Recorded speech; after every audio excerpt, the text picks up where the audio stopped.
Viimastel aastatel on veipimine noorte seas tõusnud umbes sama kiirelt kui TikToki tantsutrendid. Hommikul veel keegi ei tea ja õhtuks on pool kooli juba udus. Ehk siis, e-sigaretid on vallutanud noorte südamed ja kopsud, justkui oleks tegemist uue rahvusspordialaga. Ning miks ka mitte? Need vidinad vilguvad nagu kosmoselaevad, maitsevad nagu kummikommid ja neid saab taskusse pista nagu salarelva. Mis võiks valesti minna? Veip näeb ju lahe välja, lõhnab nagu kummikomm ja lubab stressi maandada ilma joogat tegemata. Paljud peavad veipimist natuke vähem halvaks kui suitsetamist. Umbes nagu keegi ütleks, et ma ei söönud tervet kooki, ainult 1,5 viilu. Tõsi on aga see, et meil pole veel täit pilti sellest, mis nendes aurupilvedes tegelikult toimub. Ainuke asi, mis on selge. Turundajad on leidnud viisi, kuidas panna noored uskuma, et veipimine on sama süütu kui vannis mullitamine. Nii et siinkohal küsime, miks noored üldse sellele teele satuvad? Miks vahetatakse spordiklubi kaart veibipulga vastu? Et sellele küsimusele vastust leida, kutsume sõna sekka ütlema Eesti noored ise. Kogenud veipjad, kelle isikud jäävad anonüümseks, sest ausalt öeldes, no kellele ikka meeldib, kui ema su sellises saates ära tunneb? Ja kuidas sa siis talle selgitad, et sa kirsimaitselise pilve tõttu bioloogia tunnist puudusid?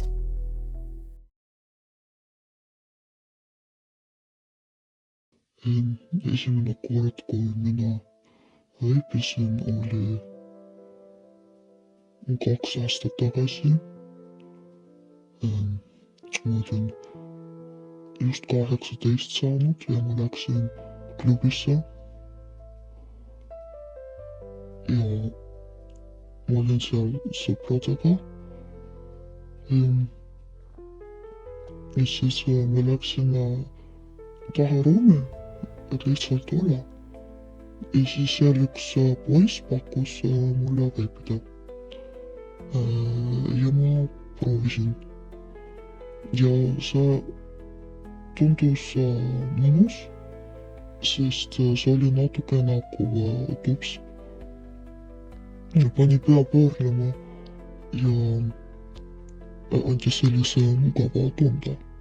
Mul ei ole praegu mingi terviseprobleemi olnud, sest ma olen veipinud ainult 2 aastat, aga ma tean, et minu üks sõbranna, kes on juba 5 aastat veipinud,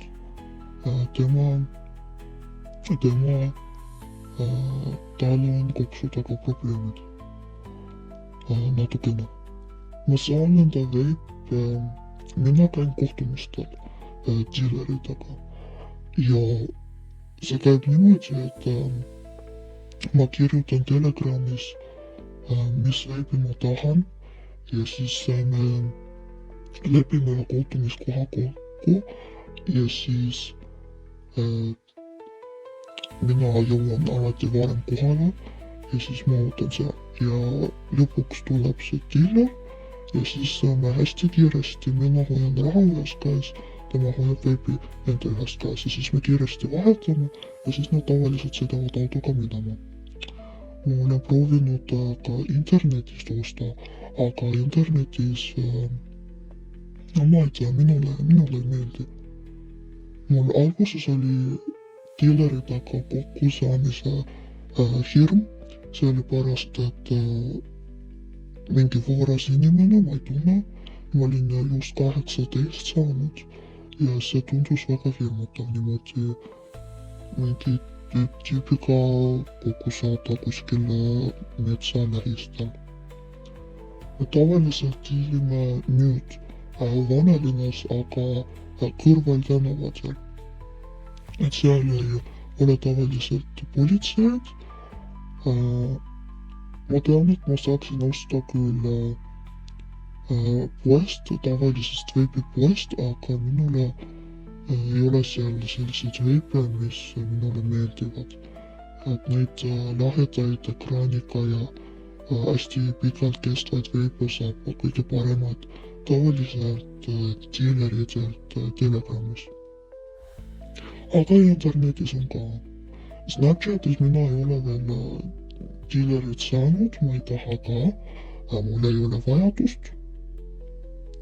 Ma tean, et veipide tagajärg oleks näiteks vähk, kopsuvähk ja ma olen märganud enda sõbranal, et temal on ka selline valge keel, valget värvikeel peale veipimist ja minul on ka. Aga õnneks ei ole see mulle tekitanud mingeid muid probleeme.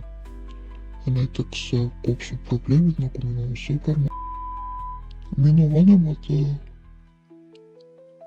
neid ei huvita, sest ma olen 18, praegu ma olen juba 20. Neid ei huvita minu tegevused, ma olen täisealine. Näiteks nemad ei teadnud, kui ma hakkas 15-aastaselt veipima, aga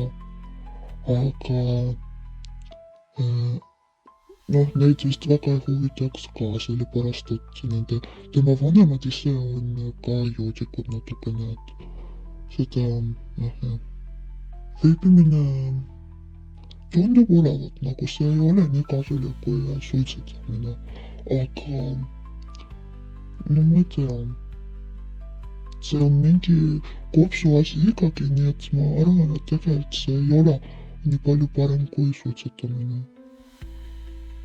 Et see on ka ohtlik ja probleem. Ja noored, mul on 2 sõpra, nad lähevad sassi. Tema hakkas siis, kui ta oli 15 veipima. Tema hakkas 14. Temal on tervis okei, sest ta on sportlik ja hoolitseb oma tervise eest, no peale veepimise. Ja nemad said esimest korda enda sõbranadelt. Sain tamal, ma ei tea kust. Noored ei tohiks veepida, aga seda ei saa lõpetada ka, sellepärast et seda saab kätte väga lihtsalt. Ja see on väga atraktiivne, sest see maitseb hästi, nagu mingi koom või puuvili. Ja ekraanid on väga helendavad vahepeal ja siis see on väga huvitavaks tehtud noortele inimestele. Ja lisaks veel ma tean, et on see grupimõju asi. Et kui üks veebib, siis teine tahab ka veebi proovida ja siis hakkab kõik niimoodi edasi liikuma, et üks veebib, siis teine ja siis kolmas ja nii edasi. Veebimine on väga selline probleemne asi noorte seas. Seda saaks võib-olla vähendada, kui oleks selline kursus, mida kõike veebimine võib teha, aga ma tean, et seda ei ole nii palju uuritud veel, et infot ei ole ja ei saa nagu kõiges kindel olla, et mida see veipimine teha võib lõpuks. Ma ei ole mõelnud veipimisest loobuda, aga ma arvan, et ma nagu peaksin, sellepärast et no ma ei tea, see on paha asi, see mõjutab tervist. Aga ma tunnen seda, et kui ma ka prooviks, siis sellest oleks väga raske lahti saada. Sellepärast, et see on nii huvitav ja maitsev ja samal ajal tekitab sellist peapööritust. Et väga mõnus. Sellest on väga raske lahti saada. Aga ma tahaksin vähemalt proovida. Nüüd peale seda intervjuud ma tunnen ennast natuke süüdi, sellepärast, et ka mina veipin tänaval ja väiksed lapsed näevad seda ja siis nad võib-olla arvavad, et see on lahe. Ma veipin ka koolis, ma tean, et ülikoolis käin juba, ma tean, et mõned minu sõbrannad ka veipivad koolis ja noored lapsed kindlasti ka, sest ma tean, et kui tema alustas, siis tema ütles, et tema ei taha seda veipi endale koju jätta, sest muidu äkki vanemad leiavad. et tema hoidis seda kogu aeg kaasas ja siis kui sul see nagu kaasas on, siis miks sa ei kasuta, eks ole, et tema veebis ka kooli nendes vetsudes vahetundides. No tavaliselt veebitakse tänaval, koolis, kodus kindlasti ka, aga rohkem kohti ma ei tea, kus veebida, sest mina veebin põhiliselt ainult kodus, tänaval ja koolis.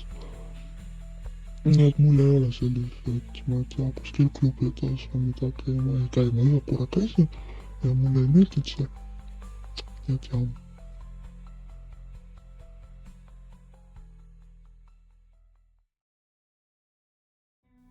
Kui Sandra rääkis mulle, kuidas e-sigarette Telegramist tellitakse, vajusin korraks diivanile ja mõtlesin, kas see on uus versioon Harry Potteri salajastest poeskäikudest, ainult et sellel turul ei müüda võlukeppe, vaid virsikumaitselist sõltuvust. Telegram on justkui must turg 2.0, ainult et ilma tumedate mantliteta, kõik lõpsuga kättesaadav. Vanusekontroll. Mis see veel on? Tundub, et ainsad küsimused, mida Telegrami müüja küsib on, tahad kirsi või Red Bulli maitset ja mitu tükki. Piirangud, seadused, panus. Need on nende jaoks umbes sama tähtsad kui kassile koolikell. Seadused on justkui olemas, aga müüjad paistavad neist hoolivat sama palju kui kass kellaajast. Kui müük käib sotsiaalmeedias nagu Black Friday allahindlus, on raske uskuda, et keegi seda päriselt kontrollib. Nii et võib-olla on aeg politseil ka Telegram alla laadida, mitte ainult veis. Kui see pole märk sellest, et seadused ja tegelikkus elavad erinevates universumites, siis ma ei tea, mis on. Müüjad ei mõtle riskidele. Nende ainus risk on see, et kaup hilineb. Ja noored, nemad mõtlevad ainult sellele, et see on äge, kuni see enam ei ole.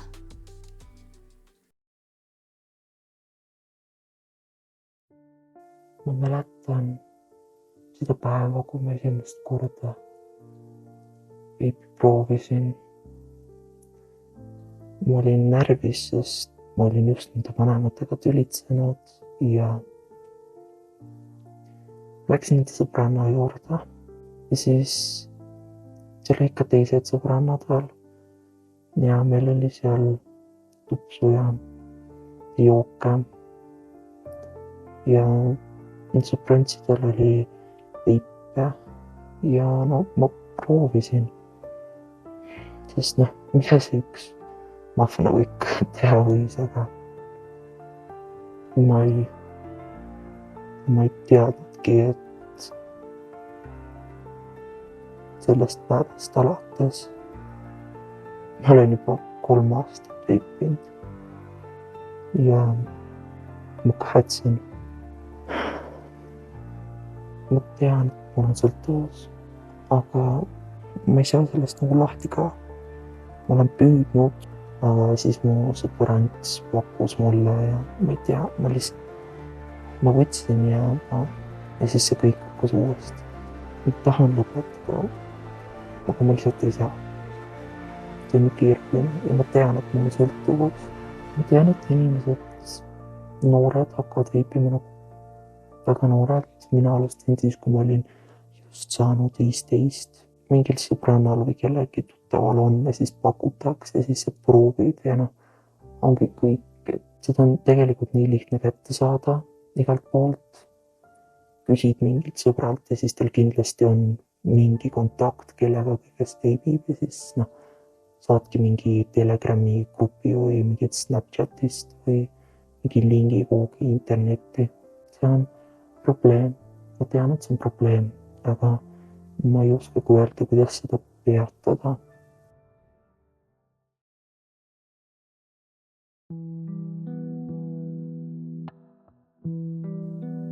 Annika ei plaaninud veipima hakata. Ta ei ärganud ühel hommikul mõttega.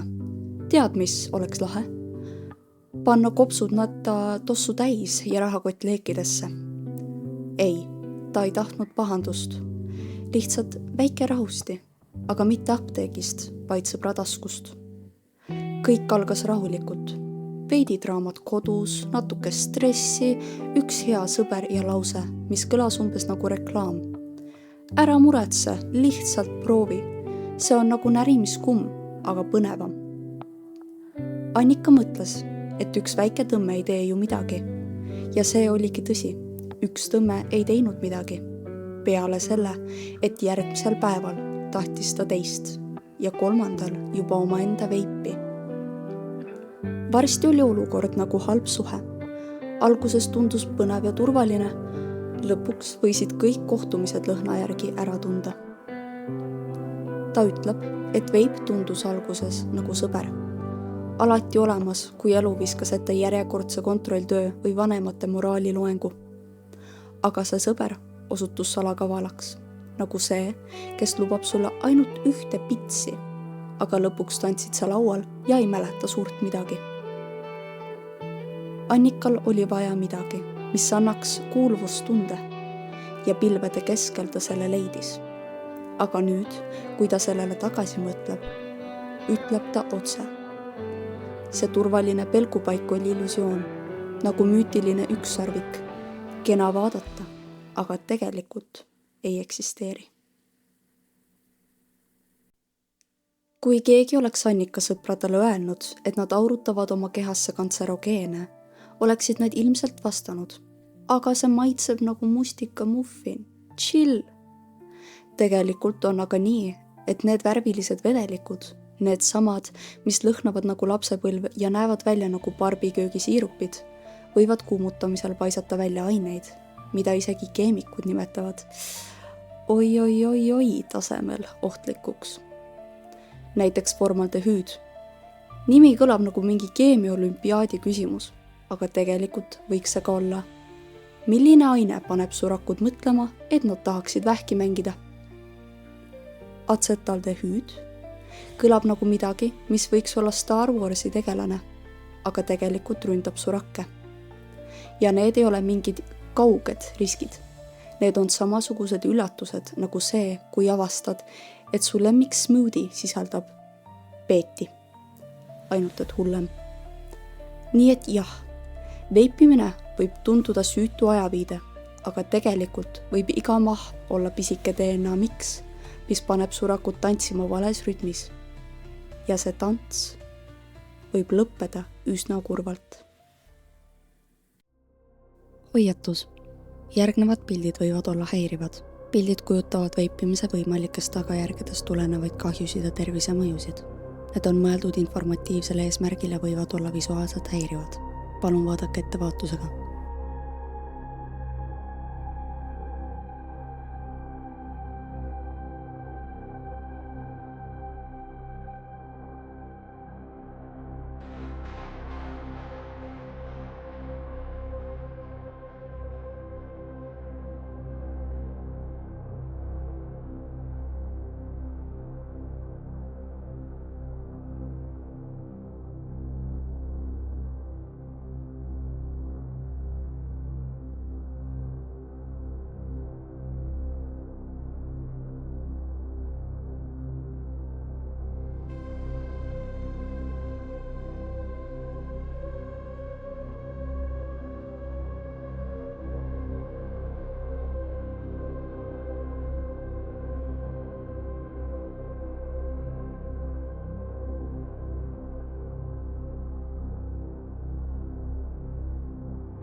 Nagu eelnevatelt piltidelt nägime, võivad tervislikud probleemid ulatuda suuhügieeni langusest vähini. Aga veipimine ei mõjuta ainult tervist, vaid ka rahakotti. Paljud mõtlevad veipimisest kui odavast lõbust. See on umbes sama odav, kui iga päev kohvikus latet osta, mõeldes, et see on ju ainult 3 eurot.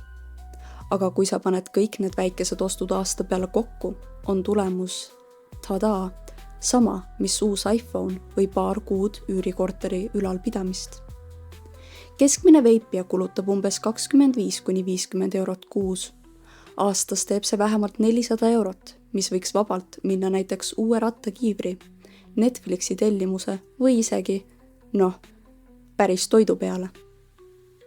Kui Annika oleks selle raha kõrvale pannud, oleks tal praeguseks oma säästuplaan või vähemalt piisavalt, et nädalavahetusel mitte vanematelt taskuraha lunida. Selle asemel on tal maasikamaitseline sõltuvus ja nullilähedane eelarve. Nii et jah, veipimise tegelik hind pole ainult tervis, vaid ka rahakott. See pole ainult toss suust, vaid ka toss rahakotist.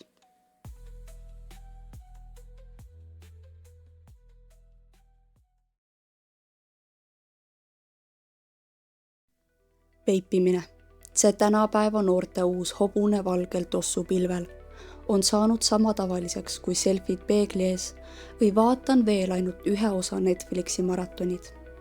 Miski, mis algab süütust, ma lihtsalt proovin ainult ühe korra, võib lõpuks viia olukorrani, kus su kopsud on nagu aurusaun ja rahakott, nagu pärast allahindlustega hullupäevi, tühi ja hämmingus.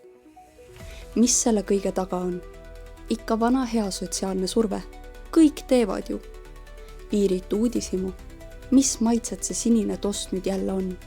Ja muidugi kuuldne müüt. See on ju tervislikum kui päris suits. Jah, muidugi. Ja karastusjook on tervislikum kui mootoriõli.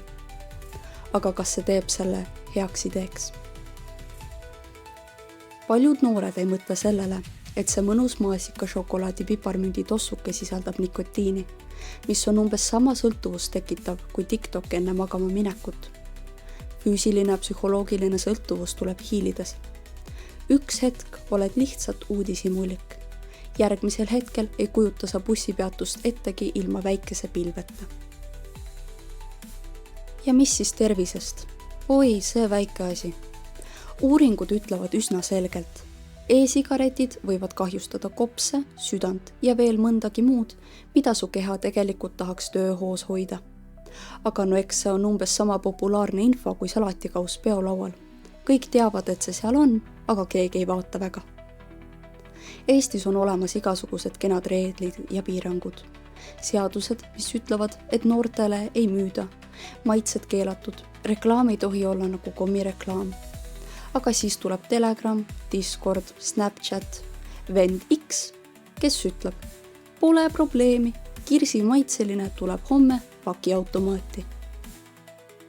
Tegelikult meenutab kogu see salaturg natuke videomängu, kus seadusandlus on level 1 ja piraatmüüjad on level 99 bossid, kellel on cheat code'id, mida koolitunnis kindlasti ei õpetatud.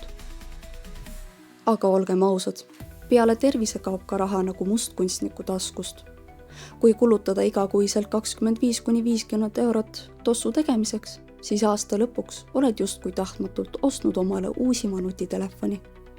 Ainult, et sul on selle asemel vanaduseni kestvad arved ja võib-olla väiksem hapnikumaht. Nii et jääb küsimus, kas seadus suudab midagi ette võtta?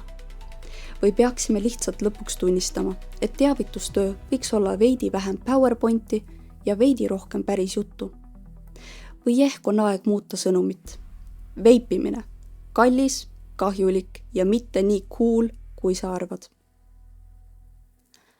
Lõppude lõpuks jääb otsus igaühe enda teha, aga enne järgmist tossu võiks vähemalt korraks mõelda. Miks ma seda teen? Kas see on lihtsalt lahe? Kas ma tahan, et mul oleksid kopsud nagu minisaun? Ja kui palju see kõik mulle tegelikult maksma läheb? Nii rahas kui tervises. Sest isegi tossupilve taga ei saa igavesti peidus olla.